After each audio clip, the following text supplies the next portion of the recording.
Caros amigos, boa tarde. Aqui, meu nome é André Luiz Xavier, sou um dos palestrantes aqui do Operadora Jubem Amélie Goudet, e nesta tarde me foi determinado o estudo das questões 53 a 55 do Livro dos Espíritos, que trata, no seu capítulo 7, do retorno do espírito à vida corporal. É importante a gente, antes de iniciar essa análise dessas questões,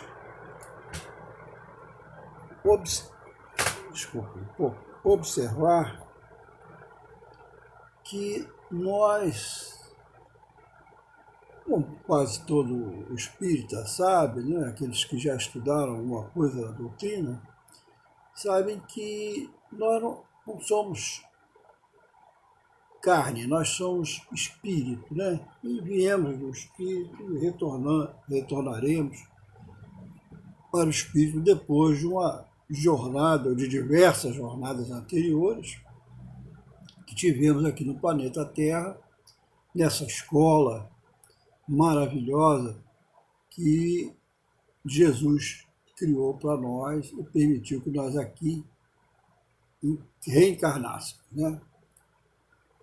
E, dessa forma,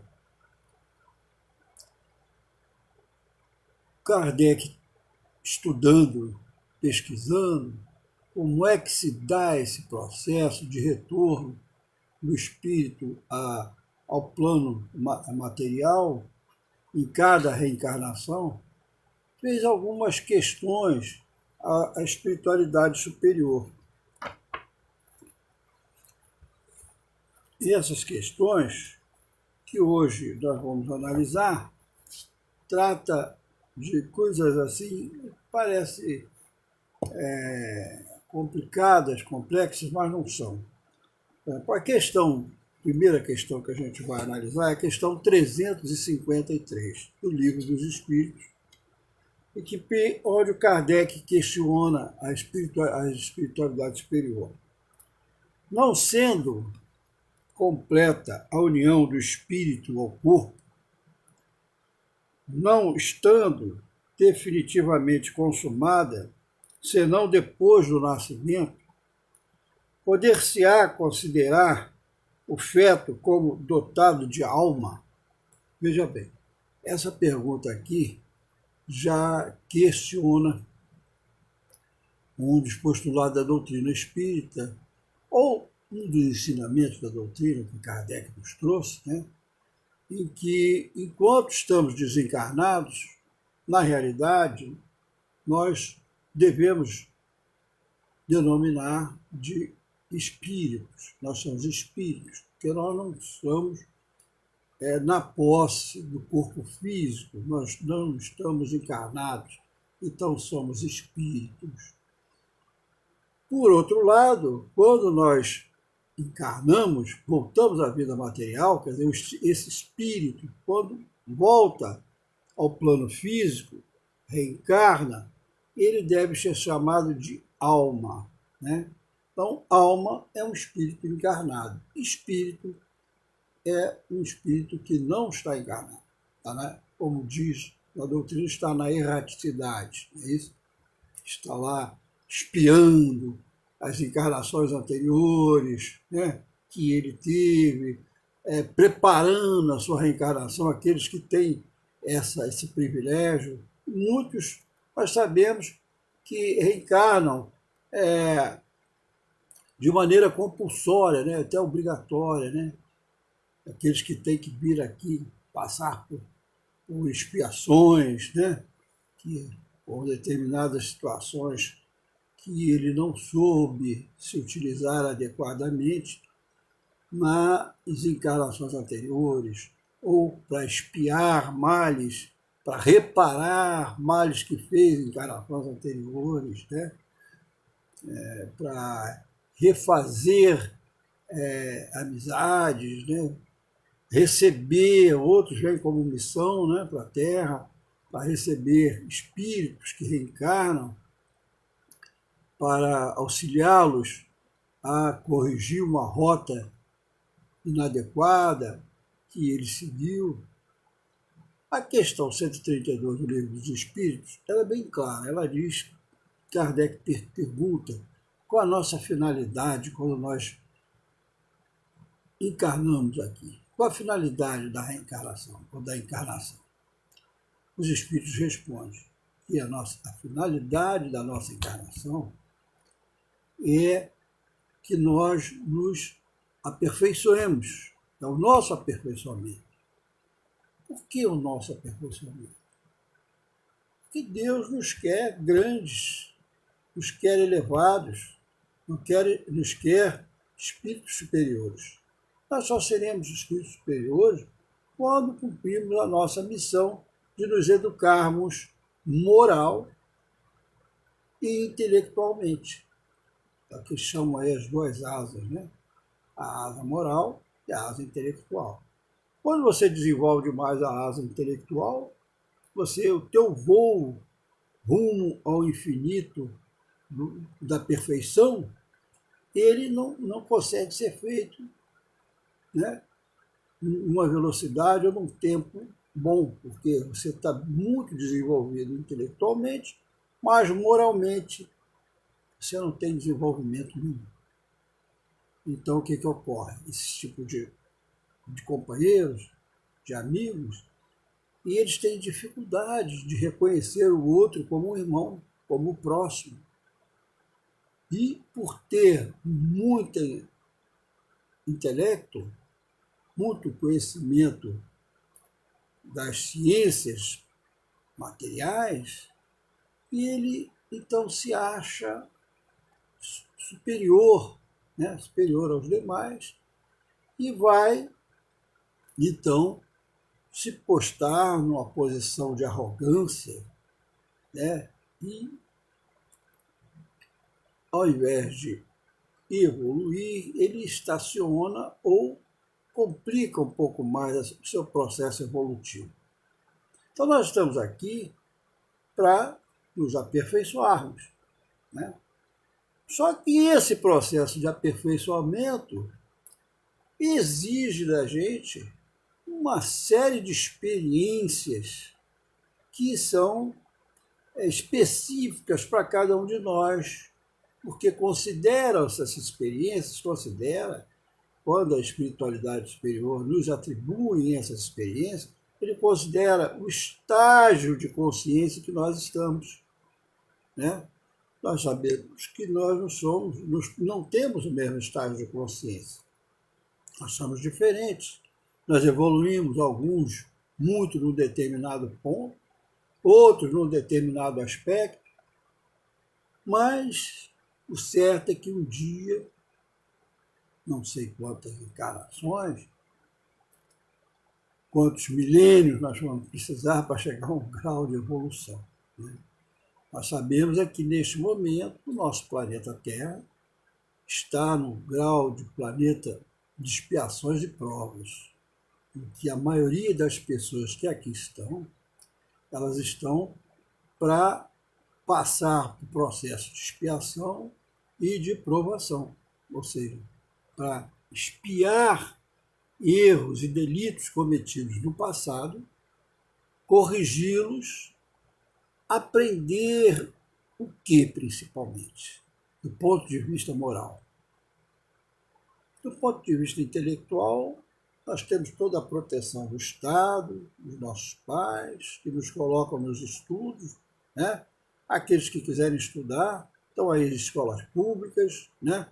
As universidades públicas, que viabilizam, né, essa elevação da nossa intelectualidade. Nós vamos aprender física, química, matemática, português, idiomas outros, filosofia, que é muito bonito, muito importante, né, história, né, e todas essas coisas que vão elevar o nosso intelecto. Biologia, né, isso está permitindo que os nossos cientistas descubram vacinas, descubram tratamentos sofisticadíssimos para doenças, para enfermidades terríveis, que estão tendo sucesso com isso. Isso é parte intelectual evoluindo. Na parte tecnológica, os equipamentos sofisticados, né? Muito sofisticadíssimos. E na parte moral, o que nós assistimos no nosso planeta? Nós assistimos que estamos caminhando, mas muito lentamente. Realmente, nós não somos mais a mesma civilização de 100, 200, 300 anos atrás. Hoje, podemos analisar, nós temos leis mais justas, nós temos algumas práticas que existiam, como a escravidão, né? Como o duelo, como uma série de coisas que não se admite mais, né, nesse mundo.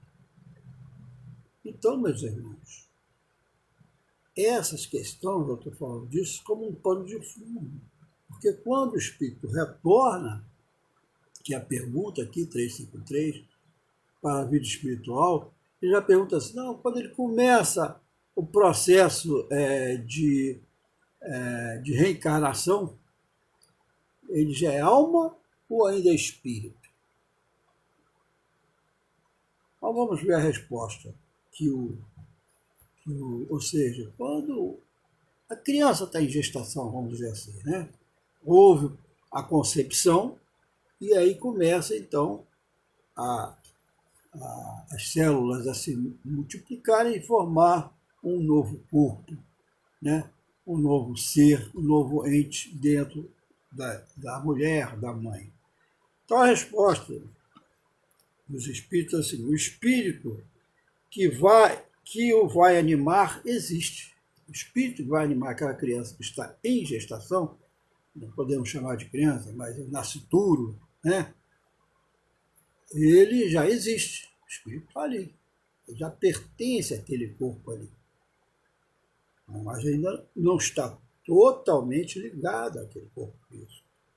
Ele vai se ligando àquele corpo físico na medida em que ele vai se desenvolvendo no primeiro mês, segundo mês, terceiro mês, aí vai havendo essa penetração do espírito, né? Através da formação do próprio perispírito daquela criança, ele vai se ligando àquele corpo físico, àquele ente que está sendo gestado e que vai produzir. Então, ele ainda não é uma alma, porque ele não está totalmente encarnado naquela criança, né? Aí está continuando a falar aqui.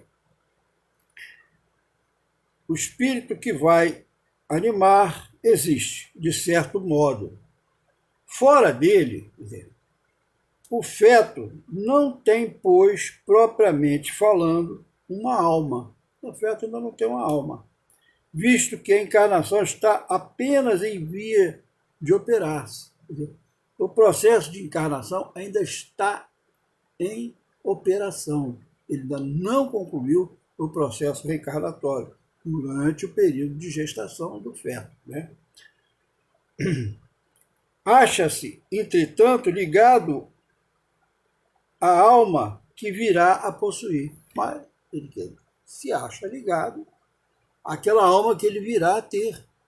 E ele, quando estiver encarnado, ele deixa de ser espírito e passa a ser uma alma, que é o espírito encarnado. Se vocês entenderam. Então, é muito fácil. Quer dizer, Kardec queria saber se nesse processo de gestação o espírito já estava totalmente já na criança, que está em gestação.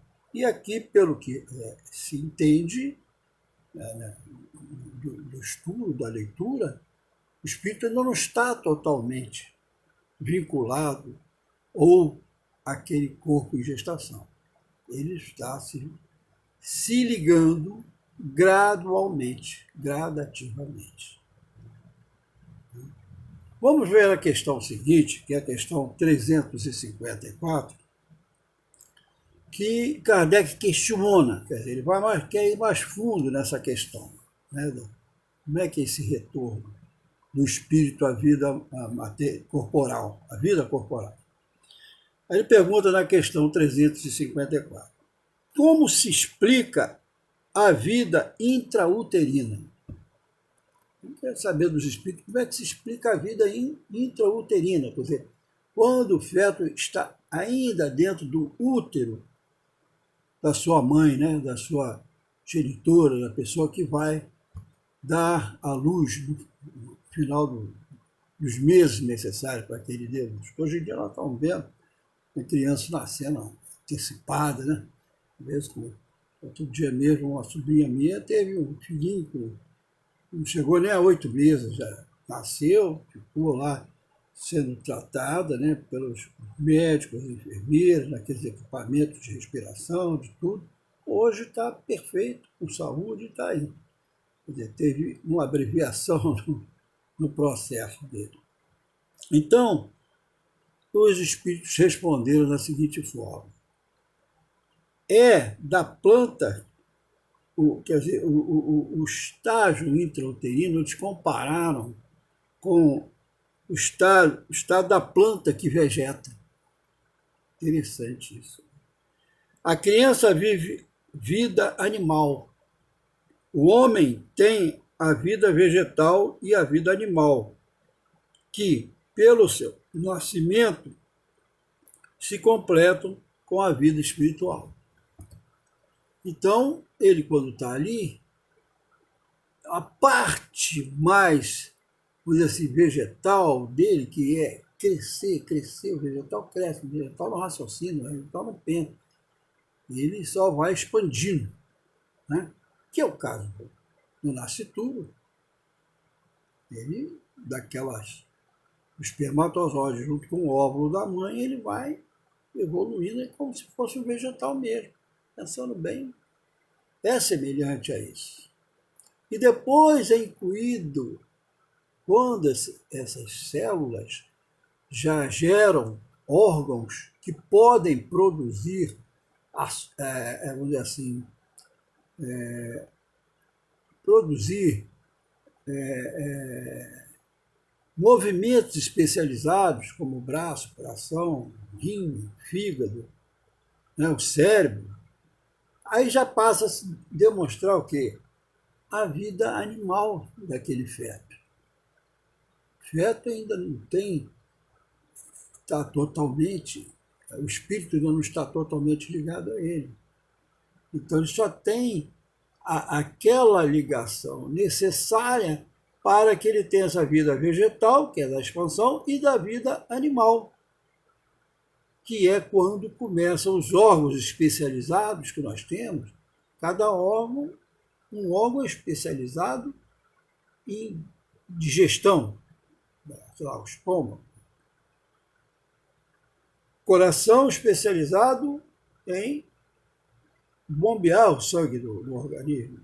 O cérebro também nós sabemos que o cérebro ele é matéria, ele não, ele tem uma máquina que sem o espírito ele não consegue pensar, raciocinar, sequer mandar as informações corretas e necessárias para esses órgãos especializados, que é o coração, o fígado, o rim, a pé, todos eles que são comandados através de quê? De impulsos elétricos que vêm do cérebro. E que impulsos são esses? Quem é que dá esses impulsos? Quem é que impulsiona através do cérebro todo o organismo?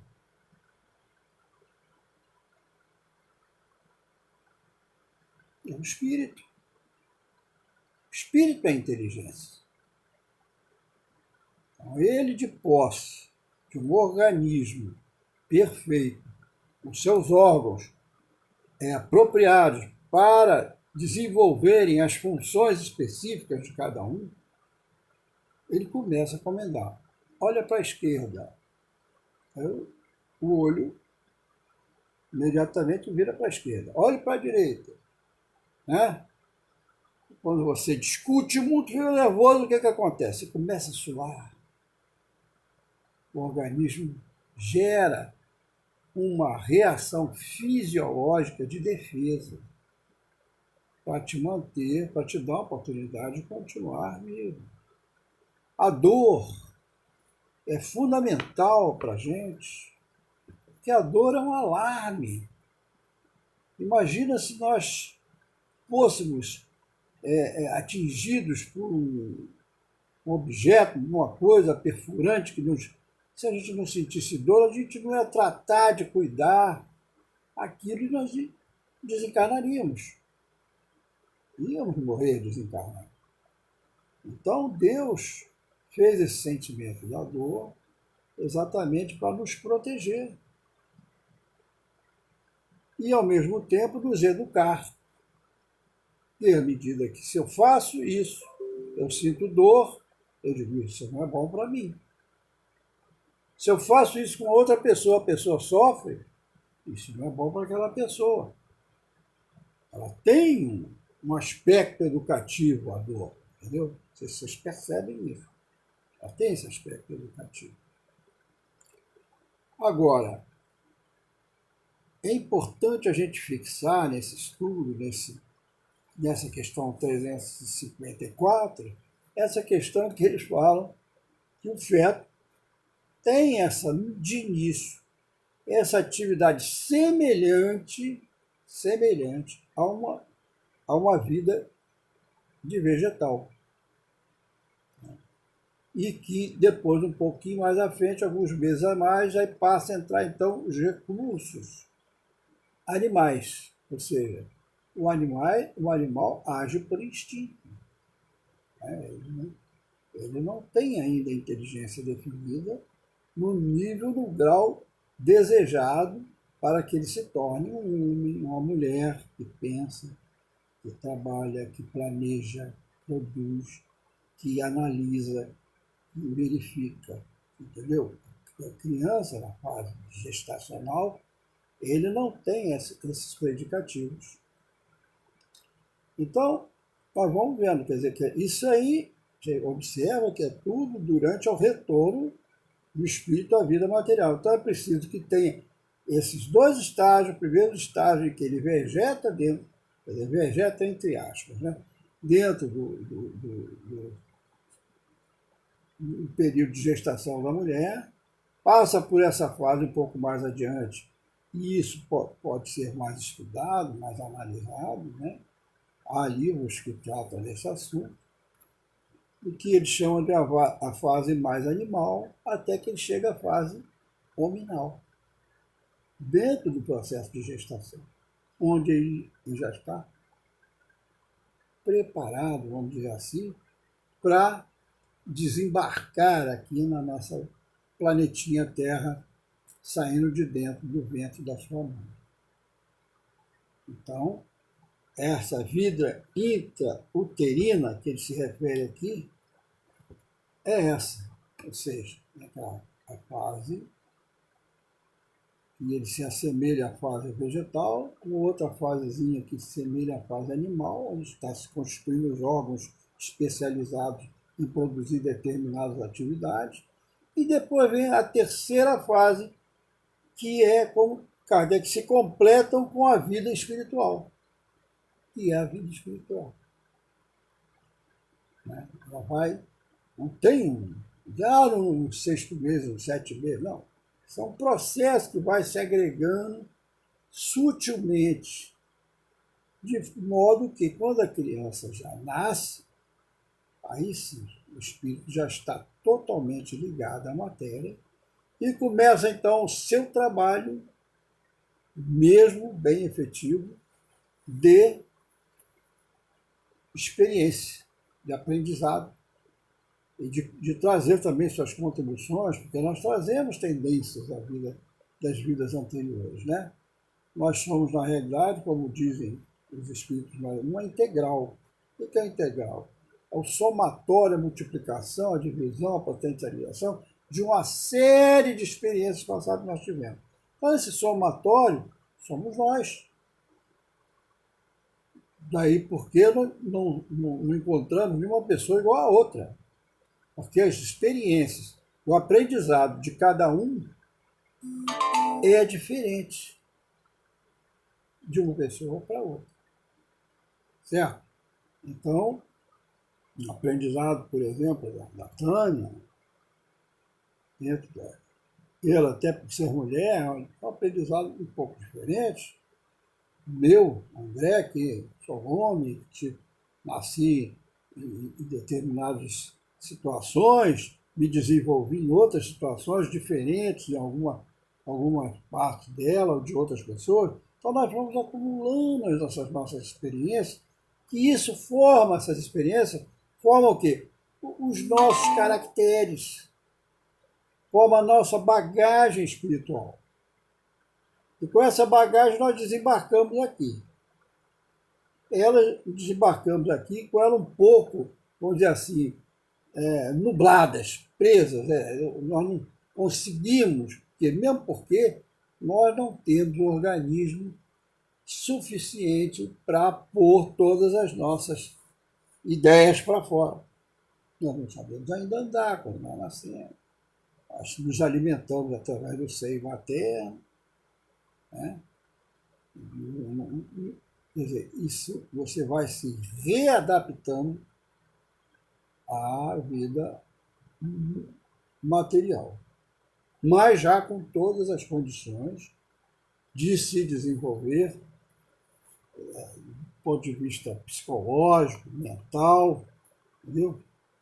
A não ser aqueles que nascem coitadinhos com problemas, né, graves e que, apesar de ter toda a bagagem espiritual, não conseguem se manifestar, uma vez que o espírito, o corpo físico, mostra empreendimentos, dificuldades, né?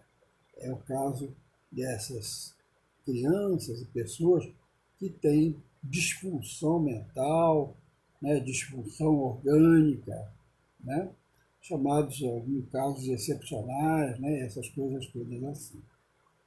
Então, meus irmãos, essa vida intrauterina, ela se dá dessa forma, ela tem essa finalidade, a finalidade de formar o ser que vai nascer mesmo. O componente espiritual, ele só se agrega mesmo, em definitivo, no finalzinho, nos últimos meses de gestação, né? E vem então a última questão, que é a questão 355. Né? Essa questão 355, em que Kardec ele aprofunda mais esse estudo dele, de querer saber como é que se dá, né, o nosso processo de retorno à vida corporal. Nós sabemos que a vida corporal não é a vida definitiva. Nós vamos ter que ir evoluindo, como nós dissemos no início do nosso estudo, evoluindo gradualmente, lentamente, quer dizer, a natureza não dá saltos, ninguém vai reencarnar uma vez, duas ou três, vai sair, entrar um ser, como eles dizem, simples, ignorante, e em duas, três encarnações sair um ser genial, perfeito, um espírito de luz. Não é assim que se dá o processo. O processo é lento mesmo, é de aprendizado. E mais, não pensemos nós que aprender basta ler, basta ver, basta assistir palestra, não.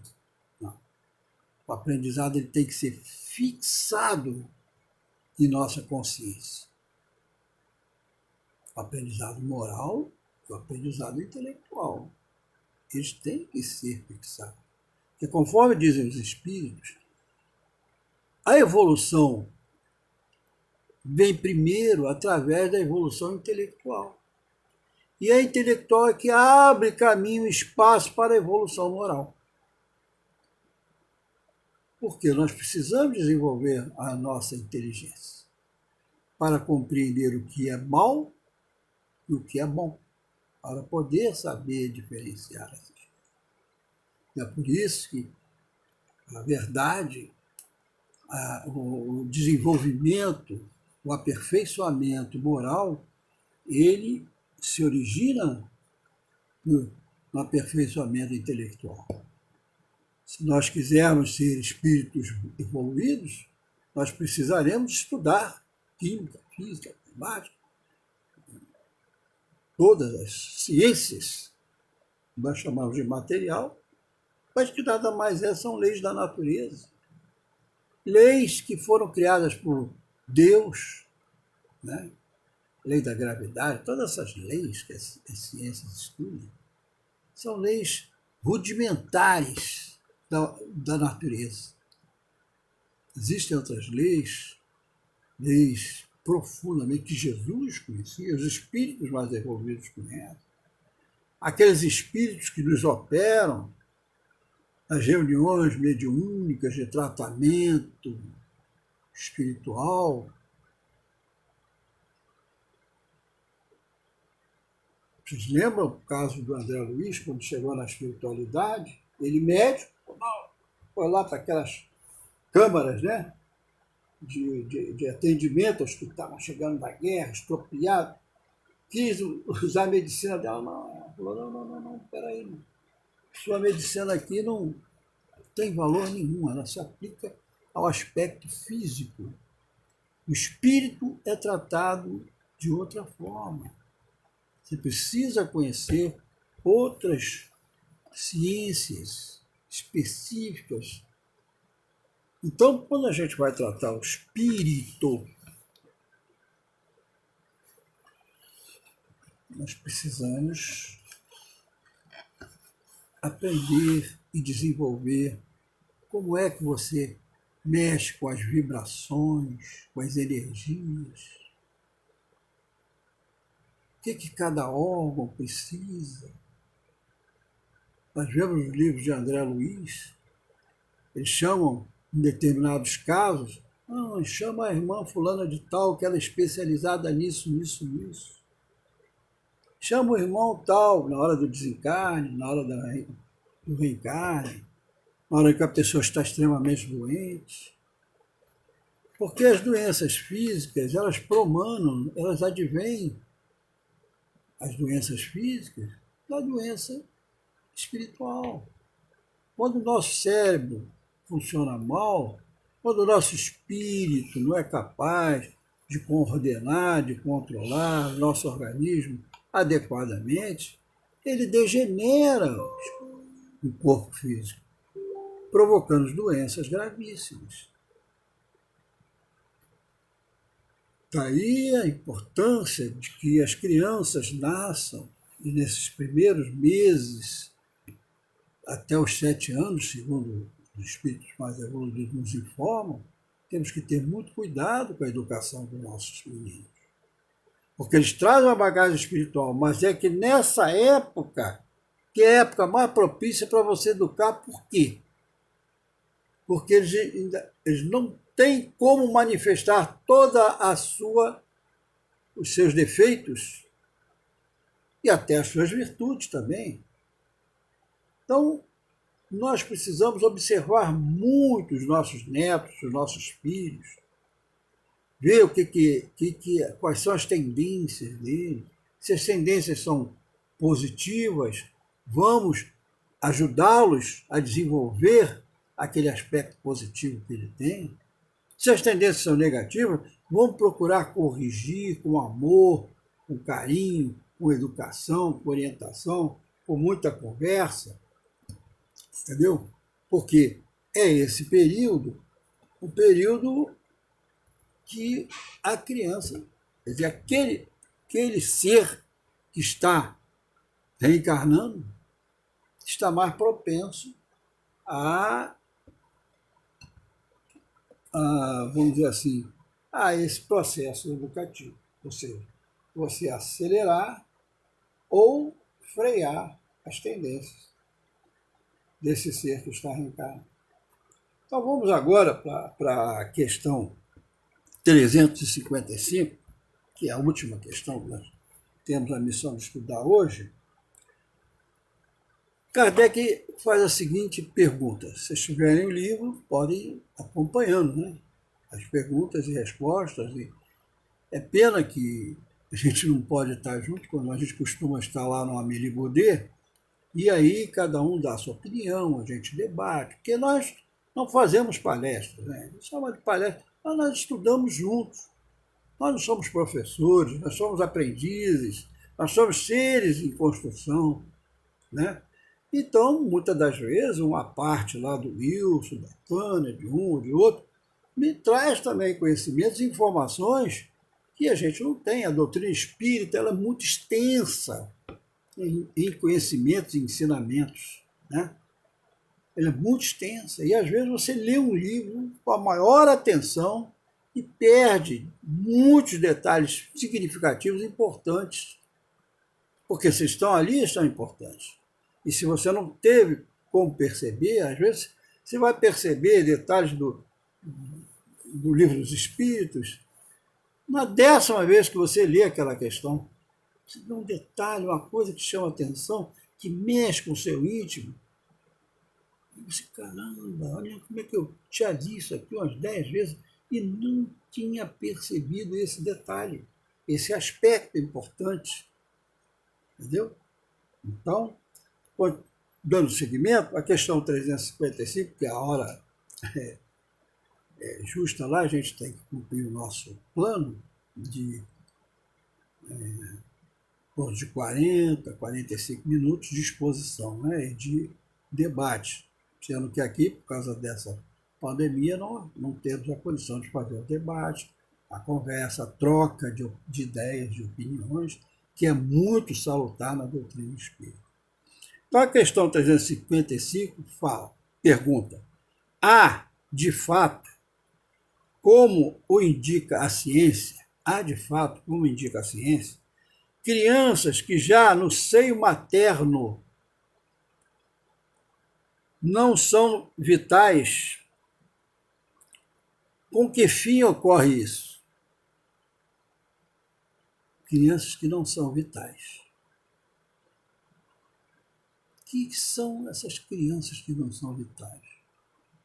Vamos ver a resposta, depois vamos procurar raciocinar em cima dessa resposta e dessa pergunta, que ela é muito interessante.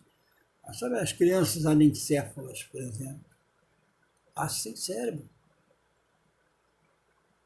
As crianças que, no caso que ele diz aqui, não são vitais. O que significa não ser vitais?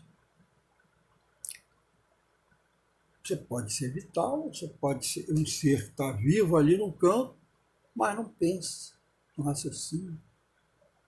É como se fosse um vegetal. Quer dizer, eles param nesse estágio vegetal ainda da vida intrauterina, ou da vida animal da viagem intrauterina, e ali param e nascem, mas sem a agregação do componente espiritual, que é o componente que dá inteligência ao ser humano, né? Então vamos ver a resposta aqui. A resposta é a seguinte: frequentemente isso se dá, né? Eventualmente, ele fala frequentemente, quer dizer, não é raro acontecer isso, acontece frequentemente. Isso se dá e Deus o permite, como prova. Isso acontece porque Deus permite. Para que aquele ser, aquele espírito que estava planejado e preparado para reencarnar naquele corpo, sofresse uma prova. Será que é só ele que sofreria essa prova? Vamos continuar com a resposta. Quer para os pais do nascituro, quer para o espírito designado a tomar lugar entre os vivos. Quer dizer, a prova é para os dois lados. Os pais do nascituro, ele que está nascendo, e para ele próprio. E ele, apesar de querer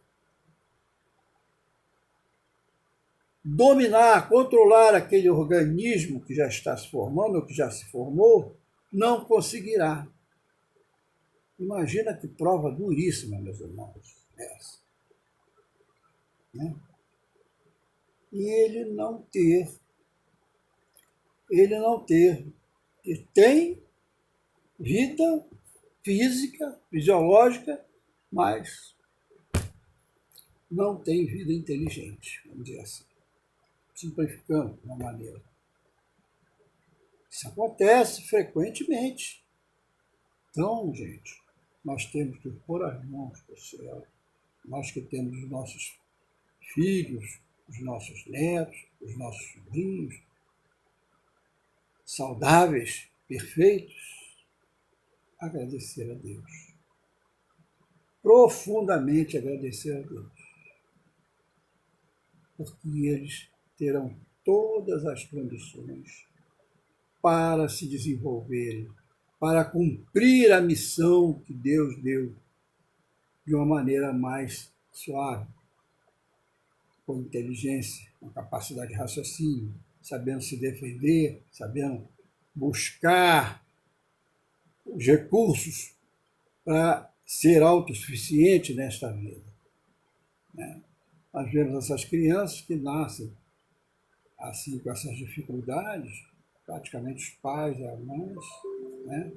até uma idade muito avançada, que às vezes eles costumam viver, alguns deles, bastante tempo. Vivem 20, 30 anos, não chega muito mais do que isso, 40, no máximo 40 anos, chega muito, em geral, não chega mais do que isso. Eles desencarnam, e os próprios órgãos sentem as deficiências, a falta do governo do espírito. Né? As células começam a se multiplicar de maneira desordenada, a trabalhar de maneiras tão desorganizadas que acabam gerando enfermidades e dificuldades e que aquele organismo ele falece. Né? Falece. Aí você vê nesse processo, eu mesmo tinha um cunhado que houve um acidente com ele quando menino e ele só ficava sacudindo assim na cama, ele vivia deitado, ele era praticamente pele e osso, comia na cama, bebia na cama, fazia as necessidades dele na cama, não falava nada. Será que ele não fazia isso porque o espírito dele era assim? Óbvio que não, o espírito dele, pela forma, pela reação que ele fazia, era um espírito muito inteligente e que estava, de certa forma, revoltado em algumas situações pelo estado que ele estava. Sim, por isso que a resposta dos espíritos aqui é bem clara. Frequentemente isso se dá e Deus permite como prova. E essas pessoas estão cumprindo uma provação seríssima. E que muitos, você vê essas crianças que riem, brincam, coitadinhos, esses excepcionais, estão passando bem, mas tem uns outros que são revoltadíssimos. Esses, coitados, provavelmente vão ter que, em outra encarnação, repetir esta prova se eles não conseguirem, nessa encarnação, esse resgate. Então, gente, é possível que, como a ciência indica, que ele diz aqui, que crianças não são vitais, não sejam vitais. Elas têm uma vida, como que uma vida vegetativa. Elas nascem, crescem, mas não têm sequer os movimentos animais adequados, né? A sua estrutura ela não se coordena, ela não se interage. Então esse é o grande estudo de hoje. Acho que nós podemos recapitular. Fica claro nesse estudo de hoje que A encarnação só se completa quando a criança nasce. Ela inicia na concepção. Ou seja, na hora que o casal lá faz o ato sexual e que o espermatozoide encontra o óvulo, ali começa.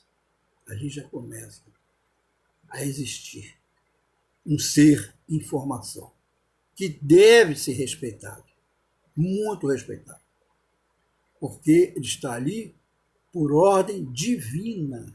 E quem somos nós para desrespeitar a ordem divina? Se desrespeitarmos, nós vamos pagarmos por isso, nós vamos ser responsabilizados por isso. Aí nós vamos ter que corrigir esses nossos erros. Nós vemos hoje a Federação Espírita do Brasil está defendendo, junto ao Supremo Tribunal Federal, que eles querem aprovar o aborto, né? Estão começando aos pouquinhos. Aprovar o aborto daqueles que nascem sem cérebros, anencéfalos. Conseguiram. Agora eles querem aprovar o aborto, quer dizer, fazer eugenia mesmo. Percebeu que a criança que está nascendo não é perfeita, autorizado tirar a criança fora. E aí como é que fica a aprovação dessa criança? Dos pais.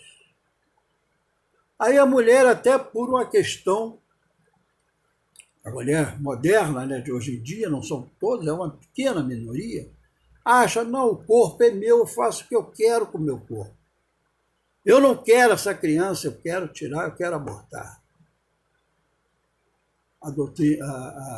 Os advogados que representaram a Federação Espírita, a doutrina espírita, na reunião em que a ministra, essa ministra que é hoje aí do Congresso, Carmen Lúcia, dirigiu para ouvir da sociedade, as diversas, os que são abortistas, os que não são, os religiosos, não religiosos, a doutrina espírita falou o seguinte: olha, isso não confere com as leis de Deus. Nós não estamos aqui para discutir de quem é o corpo. Realmente o corpo é da mulher. Só que a mulher pode fazer quase tudo que ela quiser com aquele corpo, menos abortar. Porque a partir do momento em que a concepção do ser, ali já tem um ser em formação com direitos do mesmo tamanho que esta mulher também tem,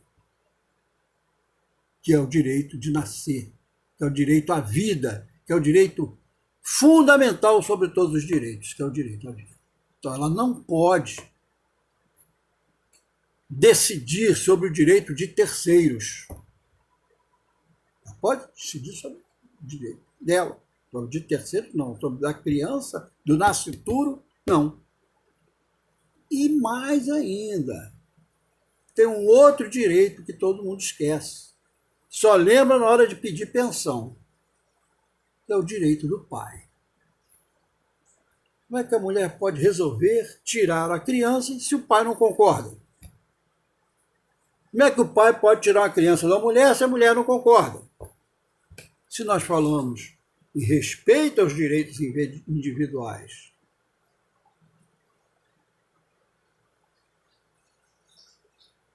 tem que haver equilíbrio nisso. Tem que haver o respeito ao direito do nascituro, e que está previsto na Constituição brasileira.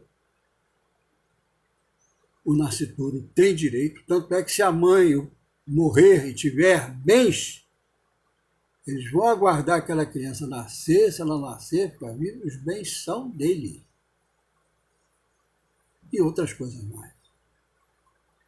Ah, mas aí a mulher vai ter que aturar 9 meses. E depois de 9 meses, de repente ela foi estuprada por um marginal, vai ter que ter aquela criança, vai ter que ter aquela criança. Vai ter que cuidar daquela criança se ela não gosta da criança. Não, aí tem que entrar o Estado. A senhora não quer o seu filho? Por um motivo lá, quer outro, tudo bem. Mas vamos pegar seu filho, vamos cuidar deles, vamos criar eles, Vamos procurar alguém que os adote, ou então vamos criá-los até a idade em que ele possa trabalhar e se autossustentar. Mas não é autorizar aborto, matar, esse assassinato. Veja tantas contradições que nós vemos por aí. Não sou contra a pena de morte, mas é a favor do aborto? Contradições. Se você é contra a pena de morte, tem que ser contra todos os tipos de pena de morte. Morte lenta, morte de nascituro, entendeu? Isso, eles têm o mesmo direito que você teve de nascer. Então, eu queria encerrar essa minha exposição humilde, pedir desculpas se eventualmente cometi algum erro, algum engano, ou se ofendi alguém. Não foi de propósito. Vocês podem ter certeza que eu amo muito a todos vocês. Então, ficar claro na nossa cabeça que só se completa o processo quando a criança realmente, definitivamente, nasce. Porque é aquele terceiro aspecto, o aspecto espiritual, começa a reinar firmemente. E outra questão, essa questão das crianças que nascem com defeitos ou sem vitalidade, né? O que nós temos que fazer? Cuidar dela assim mesmo. Porque foi dito aqui, está bem claro. Nós que somos espíritos, é frequente com autorização divina. Os homens são ignorantes. As leis humanas são falhas. As leis divinas são perfeitas, imutáveis. As leis naturais são perfeitas, imutáveis. As leis humanas, não é à toa que tem 3, 4, 5 constituições, aí tem milhões e milhares de leis que os homens fazem e vivem corrigindo, consertando. Isso aqui está errado, a gente pensou que era certo, não é mais. Então é isso aí, meu amigo. Gostaria que vocês recebessem essa minha pequena exposição. Não é uma palestra, é um estudo que deveríamos fazer juntos, ouvindo vocês, vocês questionando para que a gente desenvolvesse mais um aspecto, outro, dentro das minhas limitações, né? Que eu não sou nenhum mestre. Assim, mas que eu posso contribuir de coração, de boa vontade, com o amor que Jesus nos deu, com essas palavras, e peço a Jesus, a Maria Santíssima, aos nossos mentores, amigos espirituais, em especial as falanges de trabalhadores do bem, coordenada pelo nosso grande mestre, irmão, nosso paizinho chamado Bezerra de Menezes, né? José Weber, José Grosso, muitos outros trabalhadores do bem, que trabalharam muito aí com a nossa querida amiga, ainda linda, né? Um processo de solução de enfermidades de muitas pessoas, através do ectoplasma, né? Então, meus amores, meus amigos, vamos pensar, vamos raciocinar um pouco nisso. São 3 questões, mas são questões muito profundas. E poderíamos levar horas aqui conversando e debatendo, né? Cada um mostrando seus conhecimentos. Mas, basicamente, é isso. O processo inicia na concepção, ou seja, quando o esperma encontra o óvulo, ali começa. Aí já tem o direito de estar lá. Se desenvolve dentro de um processo quase que vegetal, passa para um processo animal, né, que é a parte que começa, os órgãos especializados a produzirem, né, os hormônios, produzirem as proteínas, produzirem tudo para. Esse é um processo animal. E depois finaliza com o processo espiritual, que é quando o espírito se domina totalmente aquele organismo e nasce e vai aos poucos, até mais ou menos aos 7, 8 anos de idade, é variável de cada criança. né? Então, mais ou menos é isso. E o problema das crianças que nascem com dificuldade, com problemas gravíssimos, até mesmo sem vitalidade, é uma prova. Uma prova para esse espírito reencarnante, que não consegue dominar aquele corpo físico, porque lhe falta esse aspecto animal, e para, principalmente, para os pais, para as famílias, entenderem por que ele está passando isso. Alguma coisa em encarnações anteriores ele não soube valorizar, não soube utilizar bem. Muito obrigado a todos, fiquem com Deus, que a Melibudê, nossa mentora e protetora, esteja sempre conosco. Que assim seja.